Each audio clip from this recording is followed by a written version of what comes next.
Fredara, thank you so much for joining us for what I know is going to be a great conversation. Indeed. I'm happy to be here. Thank you for having me. You're welcome. And for those who are listening, you can't see what Fredara and I have on in terms of our background and what I'm wearing today for a shirt. But for those who will view this podcast on YouTube, we literally did not plan to both wear orange. But it just worked. It Great just worked minds. itself out. Great minds think alike. Indeed. A really uplifting and fun color. And so thank you again. So my first question to you is, what influenced your decision to pursue and ultimately earn a doctorate degree in ethnomusicology? That's such a great question. And there are two parts to that answer. The first part came when I was very young, not very young, but I was like a teenager. My mom is a retired English literature professor, so I grew up in a house of books. Also, she was a church musician, so of music as well. So the world of ideas and the world of music have always coexisted in my life. And my mom took me to a book sale, like a used book sale, and I found a copy of a book called Blues People by Leroy Jones, later Mary Baraka. And I read it ravenously. And that was a turning point for me because I didn't know that people wrote about Black music, this world that I lived in church with my friends and all of this. I didn't know that people were thinking about it and theorizing about it in that way. And so that stuck with me. I didn't know the word ethnomusicology yet, but that planted a seed in my mind. Again, my mom as an English professor, so we had all these books in the house from the Harlem Renaissance, from the Black arts movement, and so much of the poetry of the Black arts movement especially was musical. The poetry of Haki Madhubuti, Nikki Giovanni, Leroy Jones, all of these people, Sonia Sanchez. It just had this real musical quality to me. And so that sort of stayed with me as well. And then later, I did a master's degree at Clark Atlanta University in African American Studies. And when you go into cultural studies, that can mean any number of things. That can mean people who are interested in health disparities, criminal justice reform, education. And I realized then, while all of those things are really important, the one piece I felt compelled to lean further into, and I felt equipped to lean further into, was music. Like really thinking about Black music, what that meant, why I find it so evocative and powerful, why it feels like this seminal thread in my life. And while I was working on my master's degree, I talked to one of my old professors from FAMU, Florida A&M, where I went to undergrad, Dr. Derek Williams. And he was like, "You sound like you want to be an ethnomusicologist." That was the first time I heard the word. I'm out of undergrad in graduate school, and he was the first person to mention that word to me. And then he told me that there was a scholar named Portia Malsby, who was also a Black woman from Florida, just like I am, who is like a preeminent scholar in ethnomusicology and African American music. And then I went and I stalked her and everything that she ever wrote. And I was like, it was like somebody just opened up this glorious new world to me of what scholarship could be and what possibilities existed.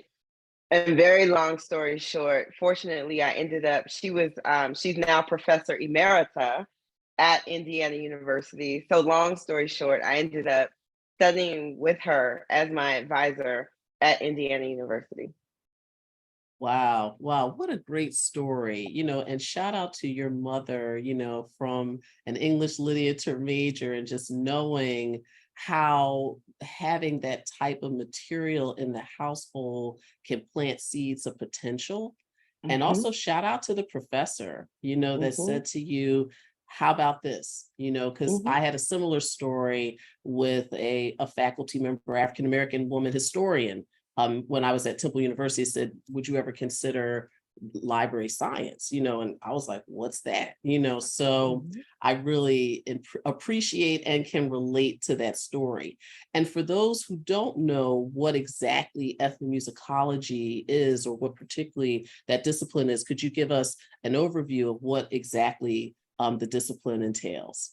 Sure. Ethnomusicology is the study of music as culture, how we do music, how music helps us to understand who we are as individuals, as groups. That group can be a family, that group can be a culture, it can be a generation, it can be a church or a synagogue, it can be a neighborhood. There's so many different ways to think about who the group is. It isn't only about cultural or racial lines, but really um, thinking about who we are musically using technology on TikTok. These are the kinds of questions that ethnomusicologists are really interested in. The idea of music as social practice, something that we generally do together or for each other in some kind of way. We're trying to always just think about, why is it compelling? Why is it meaningful to the people who are doing it? If you think about it, making music is a completely, you know, on one level, extraneous thing that humans do. We don't need to do it to live like we do. We need to eat, we need to sleep, and all of that. But we kind of do need to do it to live. There is something that we would identify as musical in just about every culture, every segment of the world and of society. So, Mhm. why do humans feel so compelled to engage in musical activity? And what does that say to us? I think we're always, as ethnomusicologists, kind of nodding towards the universal, but really grounded in the specific. And so we like to be like anthropologists and go out and do field work and hang out and make music with the folk and all of that. And we do historical research, we do archival research, we do digital ethnography, all of those things. And so very often an ethnomusicologist at a university is teaching courses on world music or non-Western musics very often. But yeah, that's kind of what we do in a nutshell. Great. Yeah. Thank you so much for that. That was really Mhm. incredible, an incredible review of what I think is such a dynamic and interesting field and interesting profession. And so thank you so much. So some of your research, Federa, centers upon the diverse musical legacies and impacts of historically Black colleges and universities, which are often referred to as HBCUs. So would you discuss your research with our audience and describe how HBCUs musical legacies influence the broader cultural landscape? Sure.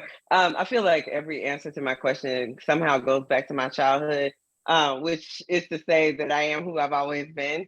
But again, there are two parts to this answer. I come from a family that was profoundly shaped by Black colleges and HBCUs.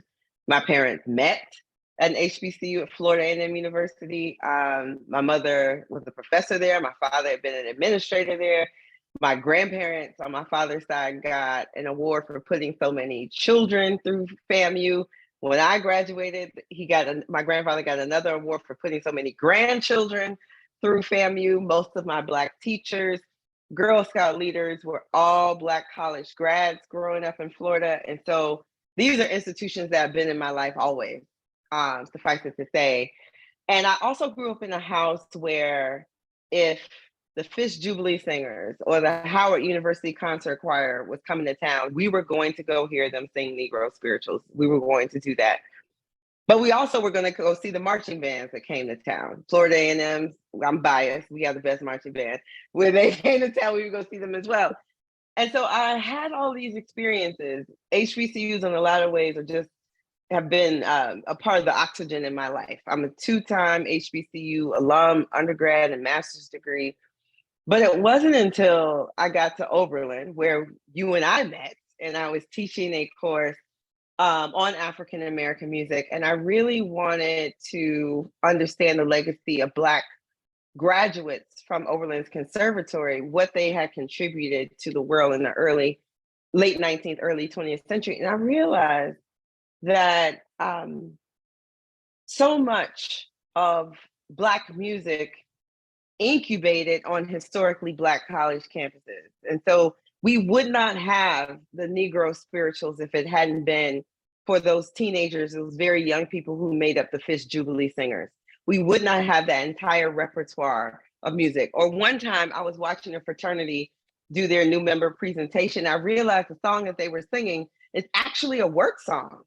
And I was like, this is a historical genre of music that folks are singing on the yard. And so HBCUs represent really important areas of preservation of Black music, as well as innovation in Black music. You have so many, two of James Brown's closest musical collaborators, Maceo Parker and Fred Wesley, are HBCU alums. Fred Wesley graduated from Alabama A&M, and I think Maceo Parker from North Carolina A&T. And so these campuses, which I frame as important islands of refuge for young Black people, where racism doesn't have to be, is not generally the predominant thing with which they need to be concerned, because the ecosystem itself is predominantly Black. The professors, the janitors, the administrators, the students. The music then shows us what is possible when these young Black people and their teachers come together on these islands of refuge, these havens. I always say HBCUs are havens, not heavens, but they're havens. And look at the full range of musical practice that happens on these campuses.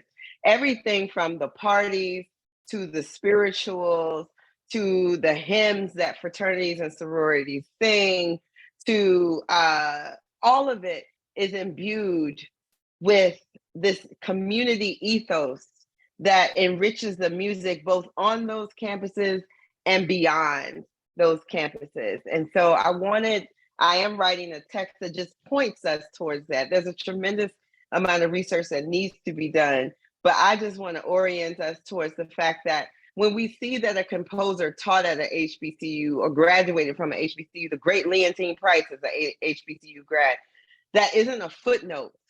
That is a pivotal juncture where usually foundational musical training, exposure, community bonding happens, and those rituals, those musics filter out into the broader Black community and into American music. Yes, thank you so much for that. I remember you reflecting on some of this when I was viewing your remarks in the PBS special in which you were interviewed by Henry Louis Gates, The Black Church, and how the HBCU's imprints, it's a corollary between what has happened in that educational experience and ultimately the musical DNA that now infuses the country. And you raise a really important point that I want to expand upon, Fredara, around the footprint of the HBCU and it not kind of being a footnote, right?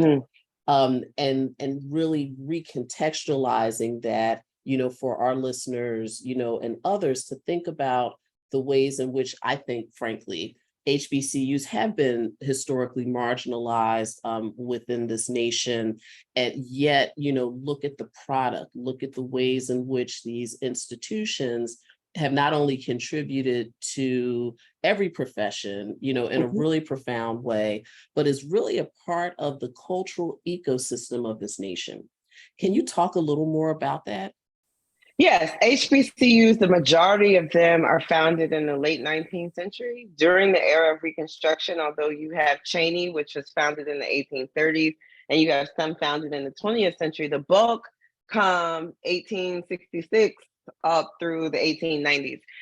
And, at the core, there's segregationist projects. A lot of them are, because a lot of them are founded by white religious institutions and white benefactors who believe that Black people, newly emancipated Black people, should have some type of education, but not go to the colleges we already had, which were admitting white students. Notable exception being an Oberlin College founded in 1833. But Black people kind of don't care. They're clamoring for education. They understand the power of education and how they can transform one's life, right? And so over the 150-year plus that we've had them, they have become institutions that Black people have embraced as their own, right? They see them as institutions that have made life possible for them.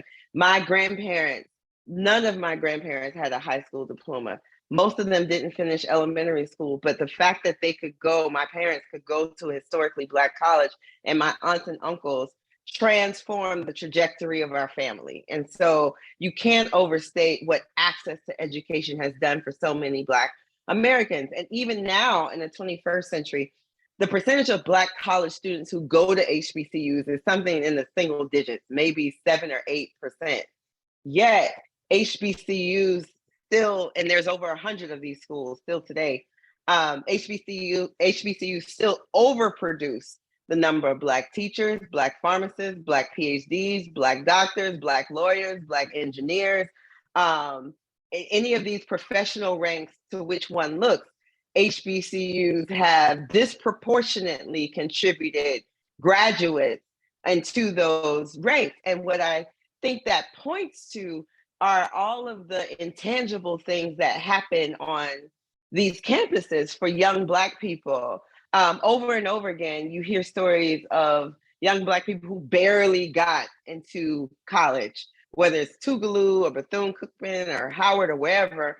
But what was imparted into them and what was made possible for them shifted the trajectory of their life. And now they're going to graduate school. Now they're a teacher in an elementary school. And so I think we should never take for granted the ongoing existence of HBCUs, because to me, it's kind of miraculous that we still have them. Yes. Because they have been such a powerful engine of creating Black community, Black economic stability, Black professional ranks. And it must be said that HBCUs continue and have, since their inception, fought threats of being closed, being destroyed, physical violence, being chronically underfunded. Forbes ran a story in the last year or so talking about how like North Carolina A&T has been underfunded by billions, right? Compared to their peer institution in the state. Yet and still, North Carolina A&T is one of our most important pipelines for Black engineers and Black graduates in the state of North Carolina. And so in this moment, especially since the deaths of George Floyd and Breonna Taylor, HBCUs have been a beneficiary of, a lot of this money that is suddenly now flying around. But I think we should always be vigilant about protecting and advocating for the going concern of historically Black colleges. Yes, particularly when we think about higher education's role in shaping definitions of citizenry, in shaping what is culture, and how culture is illuminated and celebrated, right? Like we cannot ever take our attention off of the fact that this important, gathering of institutions have been so principal in the forward movement of a lot of the activities of this nation, and is really a part of the nation's DNA. So I appreciate that, and it is with appreciation that you have, really iterated on that for us. Thank you. So Fredara, I want to pivot a little bit about one of your very interesting transatlantic research projects. And I know that it entails studying and illuminating the life of Shirley Graham Du Bois, who I consider to be a phenomenal musical hidden figure. And so in what ways did archives and libraries play a critical role in fostering your work on Shirley Graham Du Bois? You may not know this about me, but I'm the biggest fan of archivists, archives, and libraries. I love I would have never had guessed that. Just it totally went over my head. I love them.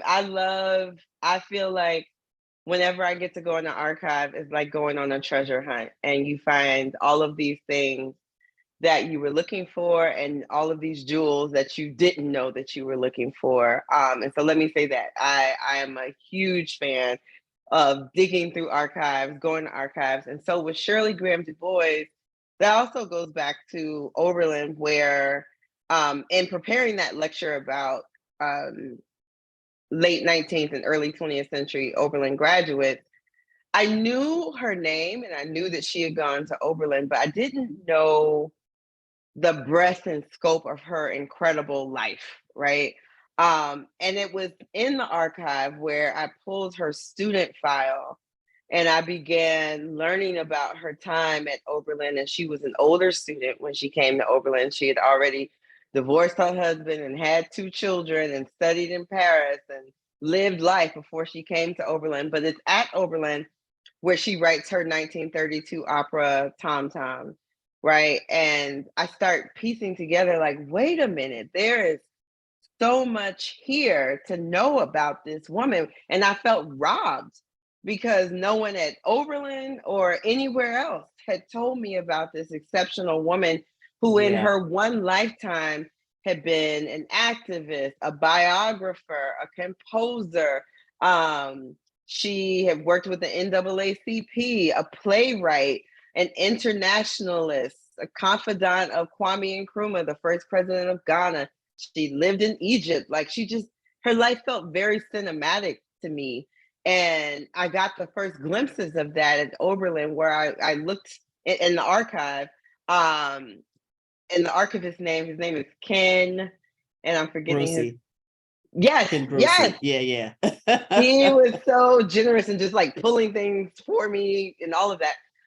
And so I got glimpses of this woman, and Oberlin in the archive also had the master's thesis that she wrote at Oberlin, called Africanisms in Modern Music, where she is tracing these retentions from musical retentions from North Africa and West Africa and Carmen, the opera Carmen by Bizet. She's looking at it in jazz. She's looking at it in the symphonies of Florence Price, William Dawson, and William Grant Still, all who had major orchestral premieres around the time she's writing this thesis, which was in 1934.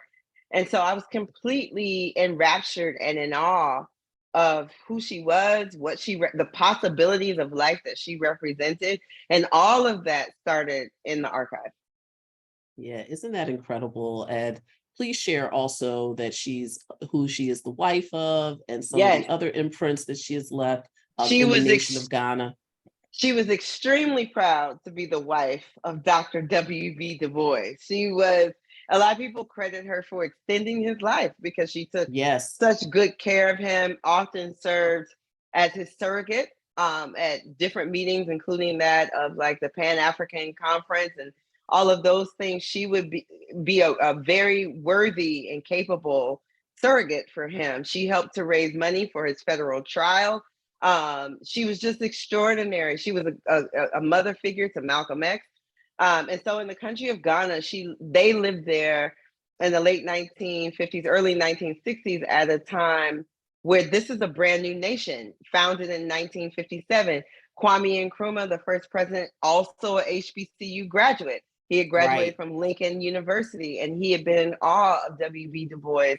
And he understood that having a strong allegiance with Black Caribbean intelligentsia as well as Black American intelligentsia was foundational to helping this young nation get off the ground. And so they arrived in Accra, the capital, in a moment where Maya Angelou is there and so many others are there trying to see what is possible for Black people if we all sort of come together. Now, that had very complicated results, but Shirley Graham Du Bois was right in the thick of all of that, becoming the director of Ghana Television, their first Right, television network, right? right. And really pioneering the idea, an anti-colonial idea that programming should not just be in English, but it should be in people's local languages so that they can hear themselves and see themselves reflected on the national television channel of the country. And so she was truly a revolutionary in so many ways. And I feel like when I go to Ghana, especially now that Ghana's in this other moment of welcoming the diaspora Right. into the country, I feel like I always hear echoes of what she was advocating for, she and W.B. Du Bois and others were advocating for in Ghana in 2023 as well. Absolutely. And just to situate this for our listeners and viewers, to just give them some perspective of the dynamicism of this woman that you're doing so much incredible research on. So she was referred to as the director, if you will, of Ghana's national television station. So basically, folks, she founded Ghana's equivalent to CNN. Exactly. Which is just like on top of like writing music, and on top of, being a diplomat, and on top of, really opening and expanding this notion of diasporian study, right? She went ahead and founded Ghana's version of CNN. It's like, okay, I can do that too. Because why not? Amazing. On top of the right, the magazine that she worked on with Paul Robeson, his wife, Islanda Robeson, Freedom Ways. Like, it was just really important to her to be among people, communicating ideas, continuing to show us what is possible, why can't we? And so I take a lot of inspiration from that. I think when we think about the early 20th century, we think about, understandably, the limitations of Black life, the limitations of segregation, the opportunities that weren't available. And hers is certainly an exceptional life. It's not the life of most people at that time, Black or white, but there's something really remarkable to me to see such a sprawling big life of a Black woman born in the late 19th century, and she died in the 1970s, who had a life that, traversed continents and had all of this intrigue and all of these chapters and all of these phases. There's something really tremendously just inspirational about that to me, about her in particular. Yeah, absolutely. And, Fredara, I remain surprised that in my mind, she remains a hidden figure. And why do you think that's so? Like, had it not been for your research in partnership with Tamika Nunley, who has also been a guest for Toward Inclusive Excellence podcast, had it not been for you all's partnership, I still feel like she would have remained hidden in the archives, in plain sight, right? So why do you think that's the case? So part of that, I think, is because she was a communist, and she was a very proud, and much like Paul Robeson, she was very clear about her politics on communism, and that she was a member of the Communist Party.